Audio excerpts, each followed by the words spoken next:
The final view Adanna had that night was of her stepmother's furious eyes, burning with ember, like brightness in the moon. Then, nothing. Adanna was still only 18. Yet, her life had been more hardened than the hills that ringed the village of Umaka. She had carried burdens heavier than a woman twice her age. Her father, Oba Adewale, had married again since she was a child after her mother died. That marriage brought with it her tormentor, Ezin, to the world. Ezin was a radiant market woman. She hawked palm oil and dry pepper beneath the scorching sun, her laughter rising above the din of bargaining voices. Neighbors greeted her welcome. "No, Ezin, welcome, good woman." They believed she was goodness wrapped in wrappers of numerous colors. But in the compound, her heart was fire, and her hands were thorns. Adanna woke up earliest before the cocks began to crow. She swept the compound until the earth glistened like polished clay. She fetched heavy pottles of water from the stream until her neck ached. She pounded yam until her palms stung. She washed clothes until her fingers curled like aged leaves. But however she did it, Ezin never said thank you. Instead, she would scorn Adanna, slower than a tortoise in dry season. "Oh, look at this food, as tasteless as sand. Are you actually your mother's daughter?"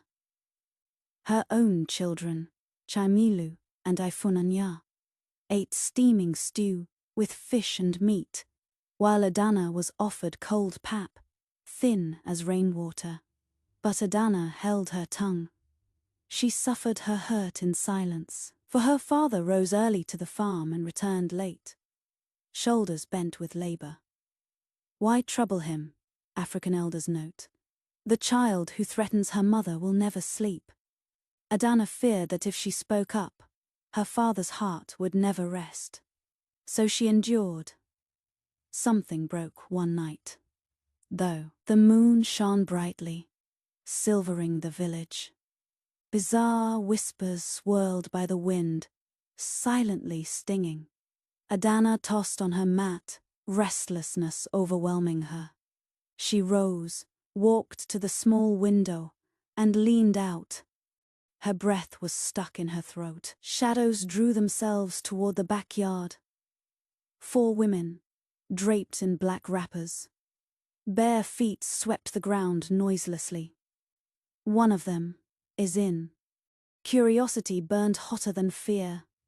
Adanna crept away from her hut, taking their route.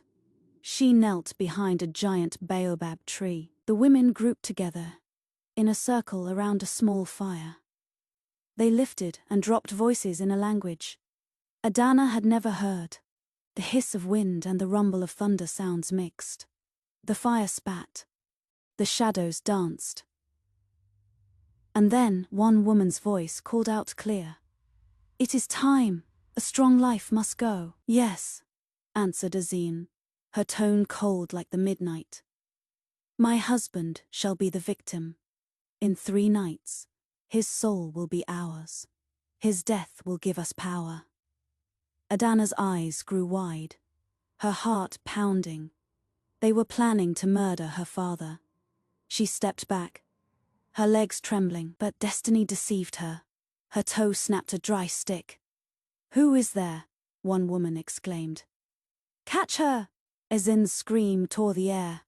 Adanna ran. She sprinted past the cassava plot, past the goat enclosure, her burning lungs for ragged gasps of air. But then, black smoke shrouded the air. It scorched her eyes, choked her throat. In the smoke, she caught sight of Ezin's furious face. Then, an explosion of red light. All was black. When she woke up again, the world had grown strange. The grass hurled itself above her. The stones were hills. She tried to speak, but there issued only a broken bleat. "Me, mie." Adanna remained, motionless. 4 legs, hooves, horns. She was no longer a girl. she was a goat. That evening, Azin bound her outside the kitchen door. She poured a calabash of palm oil, muttering words of incantation. The fire crackled. The air became heavy. Adanna's goat frame trembled. Her heart ached. She thought, how am I to now save Papa? Who will hear me? She tried to cry, but goats don't have tears. African wise men say, the goat that bleats too loudly will find its throat in the pot. Adanna's fear was as keen as a spear. At dawn her father called out, Adanna, fetch me water. But no voice answered, only silence. So Adanna's life did start. Not as a child, but as an animal caught in limbo between hope and despair. The rooster woke at sunrise. Kokoroku. Uba. Adanna's father stretched his fatigued arms. His voice boomed, as it did every morning.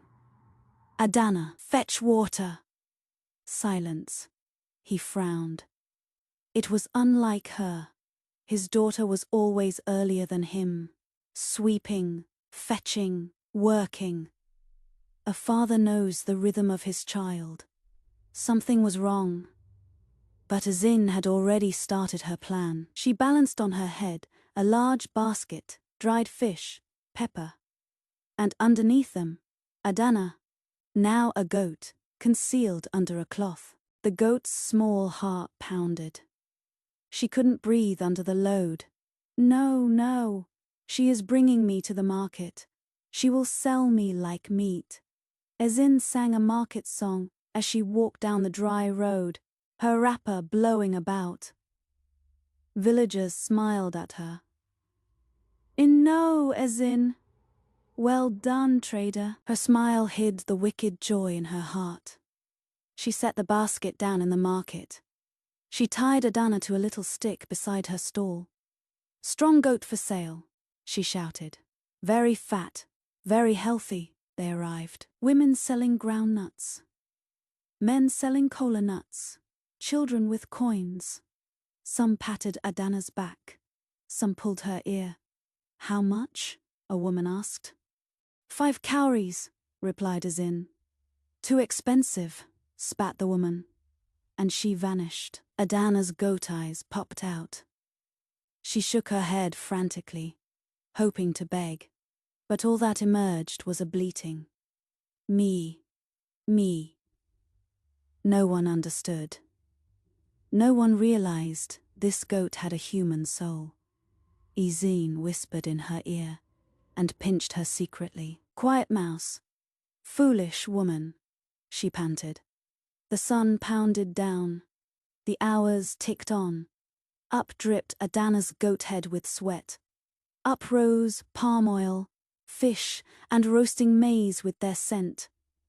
But no one bought her. A thin, sandaled man appeared, his garments repaired before him. Starvation marked his face, in his palm. A small sack clinked with earth. He eyed the goat, his gaze remained with her. This goat, he spoke slowly. How much? For you! 6 cowries, Azin snapped, her tone sharp. The man nodded. I will take it. Adanna felt despair close over her. This is the end. The man pulled her down the dirt road to the edge of the village, by the river. His compound was small, the roof fixed with palm fronds. He tied her to a post in back of the hut. Tomorrow, he growled, you will stew in a fine stew. Adanna shivered. She wanted to scream. No, I am not a goat. I am a girl. But all that would come were bleats. At sunset, descended. There came the sound of feet. A boy, 10 or so, barefoot, in a frayed red shirt. His name was Kwame. He knelt beside the goat, eyes wide open. This goat doesn't seem right, he spoke quietly. Your eyes, They look human. She struggled to make her mouth open. A whisper escaped. A gust of air. "Help me." The boy swallowed. He stepped back. "What? Did you just speak?" Adanna weakly nodded. "Yes. I am not a goat. My name is Adanna. My stepmother.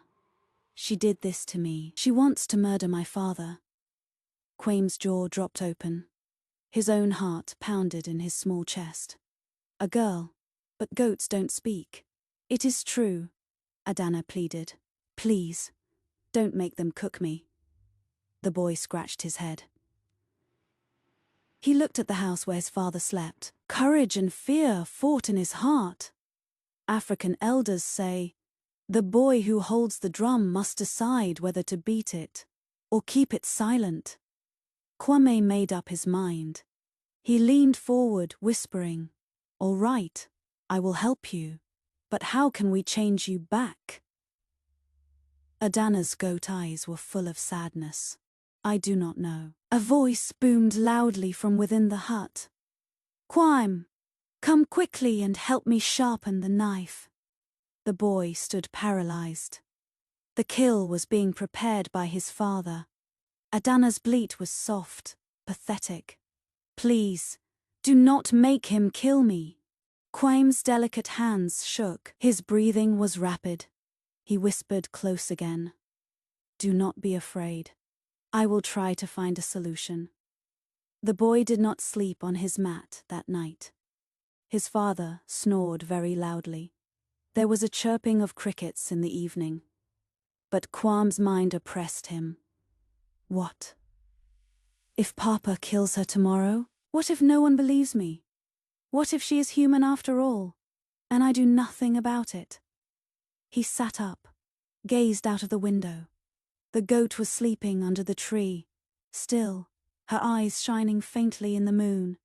He sneaked outside, the earth cold between his bare feet. He knelt next to her. "Adanna," he breathed. The goat lifted her head. "Kwame." She breathed softly. The boy bit his lip. "I don't know what to do. Papa is going to kill you at sunrise." Adanna's goat eyes glowed. "I have to live. I have to tell my father. My stepmother will kill him in 3 nights." Kwame's small chest tightened. He stared up at the stars and whispered, "My God of the sky, direct me." And he remembered the ancient stories. In the village up ahead lived a wise old man, Nanga Chaik. People said he healed the sick, broke curses, drove evil out. Kwame crouched again. "Adanna, maybe Baba Chaik might be able to help. If anyone can turn you back, it is him." Adanna nodded impatiently. "Yes, please. Take me to him before it is too late." But the boy knew he could not go that evening. The bush paths were dangerous. Snakes, ghosts, hyenas. He would have to wait until dawn. At dawn, his father stretched, yawned, and sharpened his knife. "Today," he growled, "we eat." Kwame's heart leaped. He hurried forward. "Papa, wait. Don't kill it yet." His father glared. "Why not? Are you scared of blood?" "No, Papa, but this goat, it is special. Let Baba Chaik see it first, please." The man scowled. "Why waste our time? This is merely a goat." Kwame swallowed hard. "Papa, please trust me, just this once. If it is only a goat, Baba Chaik will say so. But if it isn't?" The father scowled at his son. Then he drew a breath. "You and your strange notions. Well, we will go." He relaxed the goat and pulled on the rope. "Come. Let's see what the old man will tell us." Adanna's goat legs trembled as they walked along the thin red dust road. Birds beating overhead, sun blazing already. Kwame spoke softly beside her. "Don't worry, We're close. Her goat heart replied softly back. Please, let this be so. The sun was already up when Kwame, his father, and the goat left. The red dust road stretched out in front of them like a snake through the bush. Birds cawed in the baobab trees, and heat haze hung in the air. Kwame stayed close behind the goat, talking softly, so his father wouldn't overhear. Don't worry. Adanna, we're going to Baba Chaik. He will understand. The goat tossed her head weakly, her hooves stumbling in the dust. Her heart was racing with hope and trepidation. Behind them, Kwame's father muttered as he walked, dragging the rope along behind him. A waste of time. A goat is a goat. No chant or words of an old man can reverse that. African elders are taught. The child who has not traveled thinks his mother's soup tastes best. In his own sight, in what his hands could contain, only believed Kwame's father. But Kwame had listened to fire stories that carried truth stories of Nganga Chaik, the healer who might reach into the spirit world. And after nearly an hour, they arrived in the next village. Smoke rose from cooking fires. Children played a game of tag on the dusty streets. Old women pounded fufu in large mortars, their singing timed to the rhythm of the pestles. At the other extreme was a small hut, red earth walls, palm fronds roof. Strange carvings guarded the doorway. Wooden masks with glinting eyes, drums covered in cowrie shells, herbs festooned like sleeping snakes. Kwame's father bellowed, Nganga Chaik, you are here! I've brought a goat, and a boy with too many questions. From under the hut came the old man. His beard was cotton white, his skin as dark as soil, his back bent with age, but his eyes were bright, like the flame of a lamp that continues to burn. I have waited, Baba Chaik whispered gently. Kwame's father frowned. Waited. Waited for what?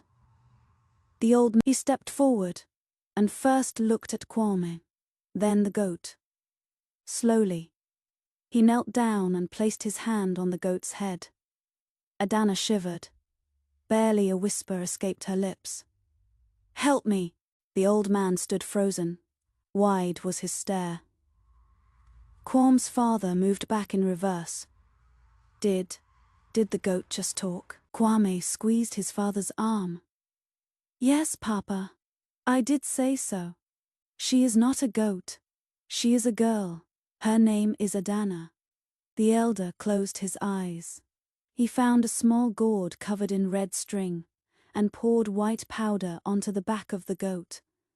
The air grew still. Even the wind seemed to be catching its breath. Child, the elder's voice was gentle but clear. Tell us your story. And thus, her voice shaking, Adanna spoke. She told it all. How her mother had died. How her stepmother Azin treated her like a servant. How she had seen the women chanting at midnight. How they intended to murder her father, Oba Adewale, 3 nights.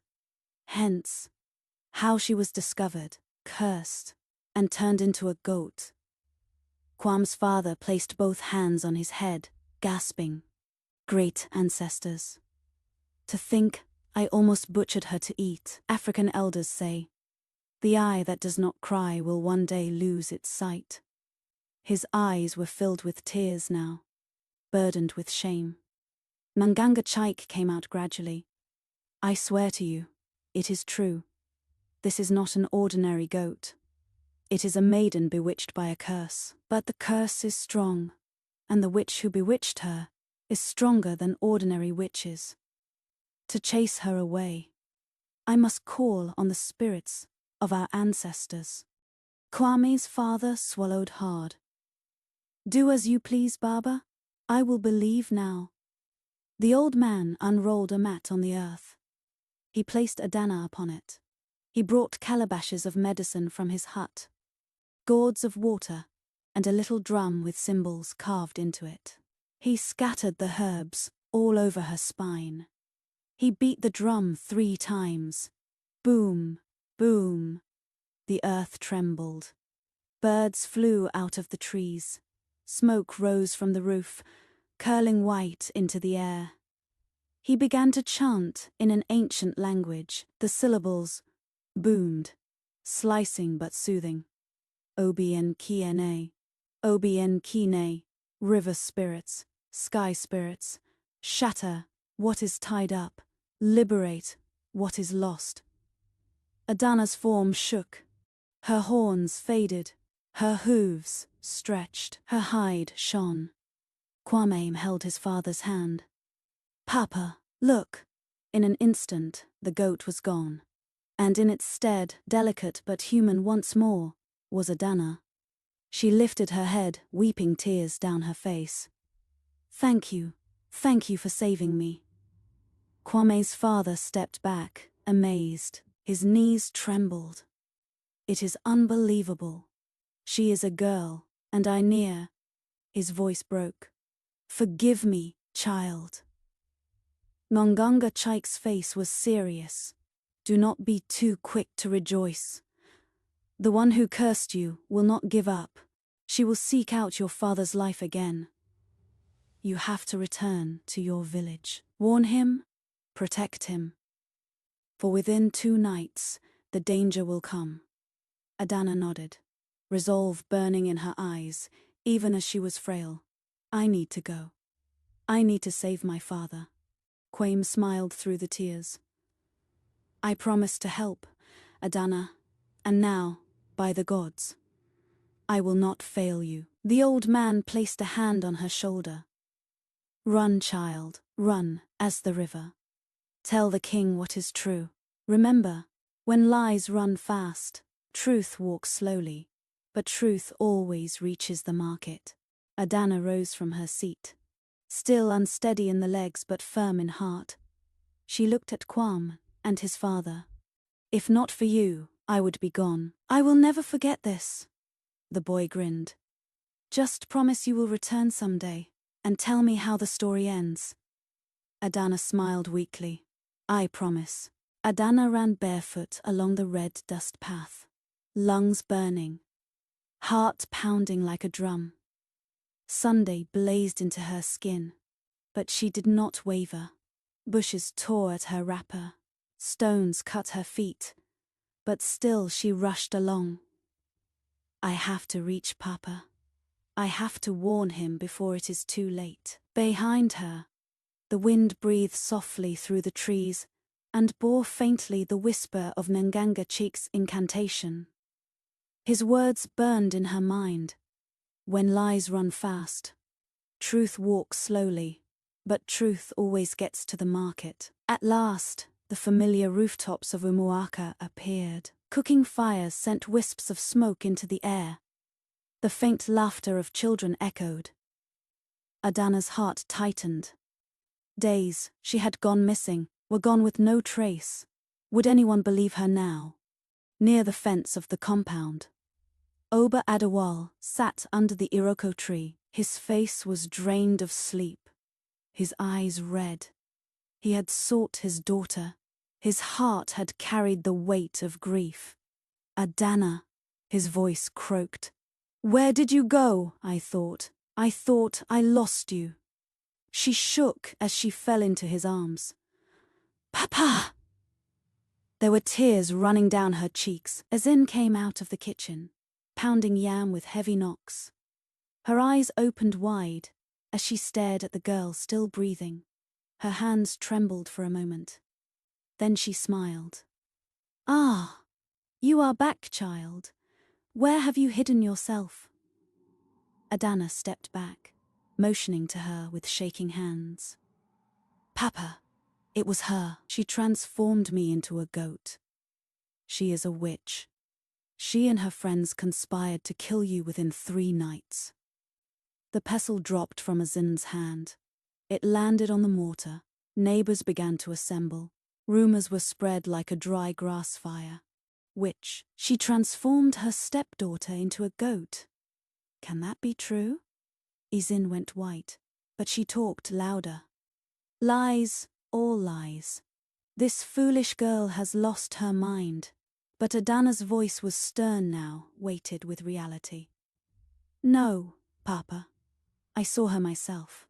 She stood in the moonlight with women in black around her. They talked of your spirit must leave. They talked of you becoming theirs in 3 nights. Oba Adewale's hands shook. He looked at his wife, then his daughter, torn between love and fear. Izin, is that true? She spat on the ground. How dare you ask me? Me. Your wife. Do you believe more in the wild fantasies of a child than in me? The villagers murmured louder. Some shook their heads. Some looked at her suspiciously. A white-haired old man stepped forward, leaning on his staff. Let the king decide. Let Obakwaku judge. The crowd burst out in agreement. Yes, to the king. Let him decide. By evening, the entire village had gathered in the square, under the big Iroko tree. The anticipation was palpable. Women clutched their children close. Men stood and waited in silence.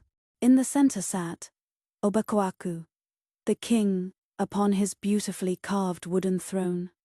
His red crown glowed, his power staff held in his hand. Elders stood on either side of him, their graying hair lit by the fading sun. Warriors bearing spears guarded the circle. Adanna faced them barefoot, her wrapper in shreds, her eyes puffy but stubborn. She told them again, in full detail. The tortures at the hands of Azin's tyranny, the night when she went to the secret meeting, the curse that turned her into a goat. The marketplace where she was about to be sold, the boy, Kwame, who heard her voice, the wise elder who broke the curse. The audience gasped. Women covered their mouths. Children whispered to one another. The king held up his staff. Bring Izin forward. 2 warriors pulled her into the circle. She fought. But their hold was tight. Woman, the king's voice was low, soothing, but as sharp as a knife. You have heard the words of this girl. What say you? Izin strained a laugh. My king fiddle-brained. How is it possible for one to become a goat? No way. She lies. She is jealous of me. She wishes to have me leave my husband's household. Some of the villagers nodded in doubt. Others murmured disbelief. The king held up his staff higher. Bring me the water of truth. A guard came forward, carrying a small calabash of clear water. The people grew quiet. The water of truth. Not a single individual who drank it could hide their lies. It was assumed that even the most brazen thief would shake with fear at its purity. Drink. She struggled to disobey, but the warriors pressed the calabash into her hand. She lifted it slowly to her lips. The water touched her tongue. For one moment, there was silence. And then her body quivered. Her eyes flew open. Her knees collapsed beneath her. She hit the ground, clutching at her chest. It is true, she screamed. It is true. I am guilty. The crowd ran mad with shouts. She admits it. Oba Adewale stumbled backward, his face twisted in pain. And to think, I trusted you. I welcomed you into my house. And this is what you do to me. Izin crawled across the floor, weeping. Pardon me, my husband. Pardon me, my king. The spirits promised me power. They said to take a strong life. I picked you, but I was blind with greed. The king's eyes blazed. He rose from his throne, his staff catching the last light of the sun. You have betrayed your clan. You have betrayed this nation. From today, you are banished. You will never set foot in this village again. If you return, your life will be forfeit. The warriors grabbed her arms. She kicked, she screamed, she swore, but no one felt sorry for her. They dragged her towards the forest path, her shrieks echoing into the night. Her children wept, but the elders stopped them. Fear not, little ones, you shall be with kin, who will rear you in peace. The square was still. Everyone's gaze was on Adanna. The king's tone softened. Child, you are brave, you suffered, and yet you spoke truth. For your own sake, evil has been revealed. You have saved your father's life. Tears streamed freely from Adanna's eyes. She made a low curtsy. Thank you, my king. Thank you for listening to me. People cheered and clapped. Women ran to hug her. Men praised Oba Adewale for having such a courageous daughter. Children called her the girl who returned. African elders say, the truth can be buried, but it is a seed. It will always grow again. That night, the compound was quiet. But it was the quiet of peace, and not of fear. Oba Adewale sat on the ground with Adanna, beside their hut. He was clasping her hand tightly. My daughter, I am sorry. I did not see your pain. I did not protect you, but from now on, no one will ever hurt you again. Adanna leaned on his shoulder, her eyes watery but shining. I forgive you, Papa. I am simply happy to be home. The breeze rustled quietly through the trees. The moon shone above the roofs. Far in the distance, Kwame sat outside his small hut in the other village, looking up at the stars. He grinned, knowing that he had assisted in saving a girl who would never be forgotten. The evening following Azin's banishment was not like other nights in Umuwaka. For the first time in a long time, the village of Oba Adewale was secure. Shadows did not hiss with fear. The fire did not die, and the air resounded with relief. Evil creates scars, however, and scars take time to heal. The villagers, relieved as they were, still clustered in hushed tones, reliving the story. Mothers warned their children. Do not want, do not hate. The spirits see all. And fathers nodded. Al can live in your own house, but the truth can migrate outside. Adanna's return. It was in the evening that Adanna remained seated by her father, at the base of the Iroko tree. The moon shed its silver light on them. Her eyes still bore shadowy blemishes of what she went through. But her heart was no longer burdened. Papa, she whispered, when I was a goat, tied up, I believed that I would never be able to see you again. I prayed with all of my strength, but it was only bleats. Do you know how it hurts to cry, but have no tears? Oba Adewale's eyes welled up. He held her hand tighter. Son, the hen will not be able to see the hawk flying above her if she inclines her head towards the earth. I was blind. I did not see your hurt, but the gods intervened, and your truth delivered me. Adanna leaned her head against his shoulder, whispering, a father's shadow is sanctuary enough. I only wanted your safeguard. The king's decree the next day. The king, Obakowo, summoned the village once again to the great Iroko tree. Elders and warriors, mothers and children all came, filling the square. He raised his staff of power, and the people were silent. Let it be known everywhere, his voice boomed, that Izine, Adanna's stepmother, has confessed to her wicked acts.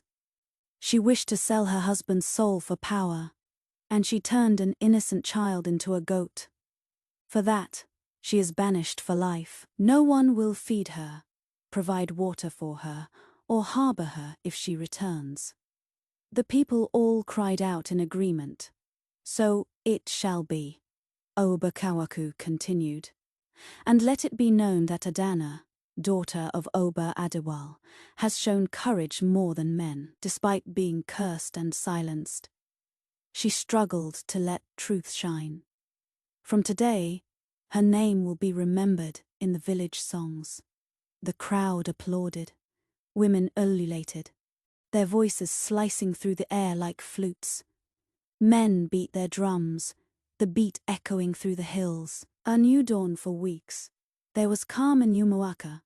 Adanna no longer woke before daybreak to sweep or pound yam. Her father's hands lifted the heavy pots, and neighbors dropped by to help. After rain, the old women said, comes fresh green. Kwame and his father stopped by frequently. Dusty village path between. The girl and boy sat together side by the stream, skipping pebbles across the water, whispering. Kwame jeered. You told me you would tell me how the story goes. But now I can see myself. Adanna smiled. Not yet. Life is many stories woven together. This is only one. The boy laughed. Then one day, you will have to tell yours. The last confrontation. But peace does not linger long without being tested. On the third night, the night that witches had promised Oba Adewale's spirit, shadows moved again around the compound. Unusual whispers curled like smoke on the breeze. Adanna's heart skipped a beat. She ran to her father. Papa, it is tonight. They will take you. Guards were stationed. 4 men had been sent by the king. Spears glinted in moonlight. Whimpers became cries. At the edge of the wood, shadowy figures appeared. 3 women, all in black, staring. One spat. Where is the man's spirit? Ezine had promised to us. But warriors leaped out, their spears flashing. Women screamed, running into the night. None ever walked into Umamaka again. The villagers celebrated. The curse was removed, not only from Adanna, but from the land itself. The moral Adanna was never again called a servant girl. She was called Adanna the Brave. Her story was sung around campfires, pounded out, told by griots from village to village. Children learned. Evil may hide in smiles, but truth hides in no shadow. And elders summed it up. When the goat is bound, it can't speak, but the heart of the innocent always finds an ear. Oba Adewale lived long, with his daughter never far from his side. Kwame became powerful, and their friendship grew like a rain-drenched tree. And whenever the moon glowed full and bright, Adanna would look up and say, darkness may shadow, but the morning always arrives.